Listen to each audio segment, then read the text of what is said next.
जब हम ज्योतिष को देखते हैं, ज्योतिष में जब हम ग्रहों को देखते हैं, किसी भी भाव को देखते हैं, जैसे आपके हिसाब से हम लग्न को देख रहे हैं, तो जिस तरह से हम देखते हैं हमारा जो सिस्टम होता है वो होता है भाव, भावेश, भाव कारक।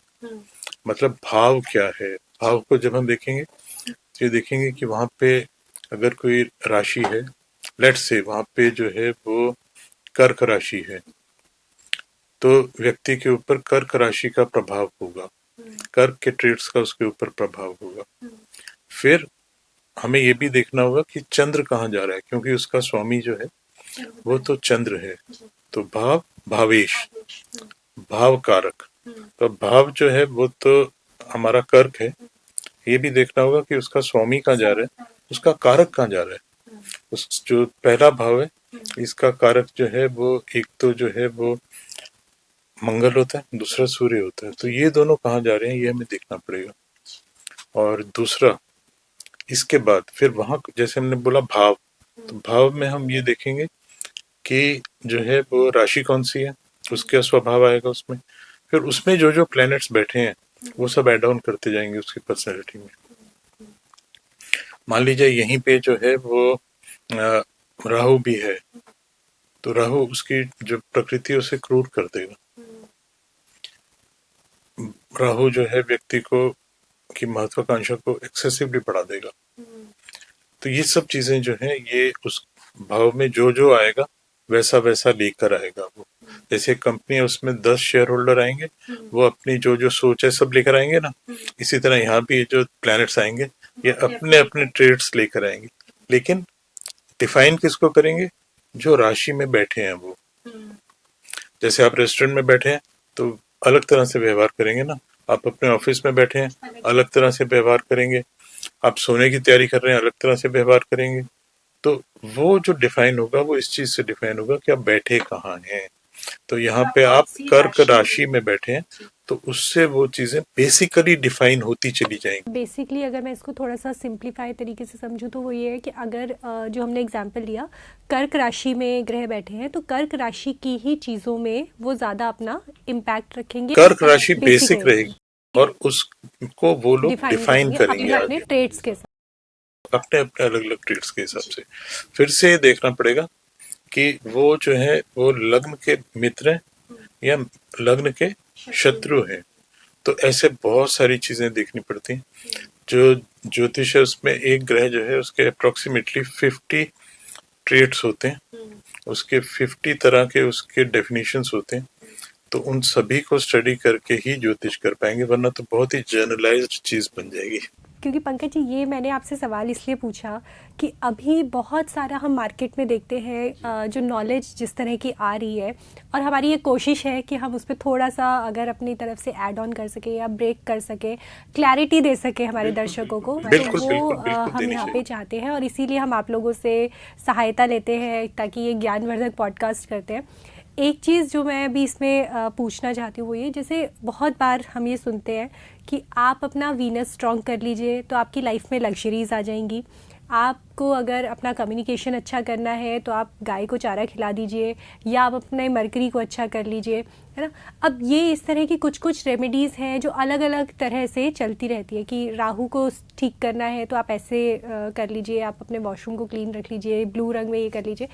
बट पॉइंट ये है कि ये सारी जो रेमेडीज़ हैं ये हर इंसान पे कैसे काम कर सकती है, क्योंकि अगर मान लीजिए मेरी कुंडली में वीनस कुपित है, मेरी कुंडली में वीनस बैठा ही अच्छी जगह पे नहीं है, तो मैं उसको कितना भी स्ट्रॉन्ग करूँ वो मुझे अच्छे रिजल्ट कैसे दे पाएगा।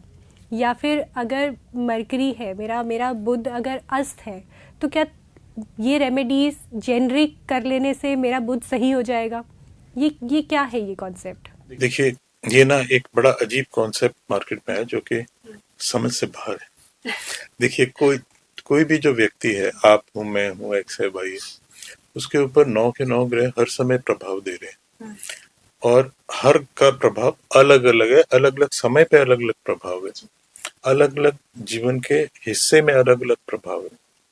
बहुत सारे जो ज्योतिष में नया कॉन्सेप्ट आ गया कि इसका तो जो जैसे आपने बोला शुक्र खराब है, तो शुक्र खराब है तो ये बड़े बुरे रिजल्ट देगा, पर्सनल लाइफ में बुरे रिजल्ट देगा, आपकी जो कंफर्ट लेवल है उसमें बुरे रिजल्ट देगा। एंड सो फोर्थ, बड़ी सारी चीजें बजा। ऐसा कुछ नहीं होता। और जो खराब का कॉन्सेप्ट जो है वो, जो लोग बताते हैं वो है कि अगर वो 6 8 12 में बैठा हो तो वो खराब है। ऐसा नहीं होता। देखिए, किसी भी ग्रह को जब हम देखते हैं, किसी भी भाव को जब हम देखते हैं, तो बहुत सारी चीजें उसमें देखनी पड़ती हैं। मैंने जैसे बताया, वो 50 के करीब ट्रेड्स हैं जो कि उसके देखने पड़ते हैं, तो आप किसी रिजल्ट पे पहुंचेंगे। लेट्स से एक एग्जांपल लेते हैं, आपके उसको ही आगे बढ़ाते हुए शुक्र की बात करें। अगर मान लो किसी का शुक्र जो है 6ठे भाव में बैठा है, तो लोग कहेंगे यार इसका तो शुक्र खराब है। भाई, ये पहले देखना पड़ेगा उसकी लॉर्डशिप किसकी है। जी। कोई भी ग्रह जो अपने रिजल्ट्स देता है वो अपनी लॉर्डशिप के हिसाब से देता है। सेकेंडली, जैसे मान लॉर्डशिप लीजिए, मतलब उस सिक्स्थ हाउस में कौन सा नहीं प्लान नहीं नहीं वो है? नहीं, शुक्र किसका स्वामी है, किस भाव का स्वामी है। अच्छा। लेट से आपका जो है वो जो असेंडेंट है, जो लग्न है, वो तुला है, और शुक्र 6ठे भाव में बैठा आपका। तो यहाँ पे जो शुक्र है वो जो डिफाइन करेगा, वो तो आपके लग्न को डिफाइन कर रहा है। वो देखिए, जैसे आप कहीं भी बैठे हो, आप तो अपनी उन्नति के लिए ही काम करेंगे ना। तो आप लेट्स से एक पर्टिकुलर रेस्टोरेंट में बैठे हैं, तो उस रेस्टोरेंट की उन्नति के लिए थोड़ी आप खाना मंगवाएंगे कि मैं वो मंगवाऊं जो इसका बिकता नहीं है ताकि इसकी उन्नति हो। इसकी उन्नति हो। जी। ऐसा तो नहीं करेंगे ना। बिल्कुल। आप तो अपने टेस्ट के हिसाब से, अपनी उन्नति के हिसाब से, कि आपकी भूख भी मिटे और स्वाद भी लगे खाना, वो चीज ढूंढेंगे ना। इसी तरह जो ग्रह हैं उनका भी व्यवहार ऐसा ही है। मान लीजिए आपका शुक्र है, वो लग्न लॉर्ड है, असेंडेंट का लॉर्ड है वो, तो वो जब रिजल्ट्स देगा तो वो असेंडेंट को की बेहतरी के लिए रिजल्ट्स देगा। वो खराब नहीं हो गया। और दूसरा एक चीज और इससे भी इम्पोर्टेंट समझने की जरूरत है।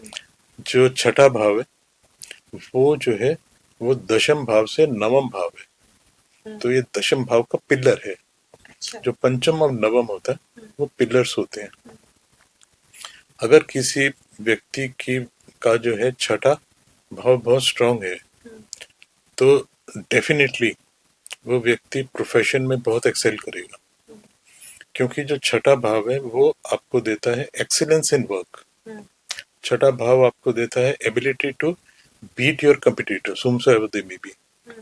तो अगर 6ठा भाव स्ट्रांग है तो डेफिनेटली आप जो है लाइफ में बहुत राइज करेंगे। तो यहाँ पे शुक्र जो है नेगेटिव कहाँ हुआ, वो तो पॉजिटिव है आपके लिए।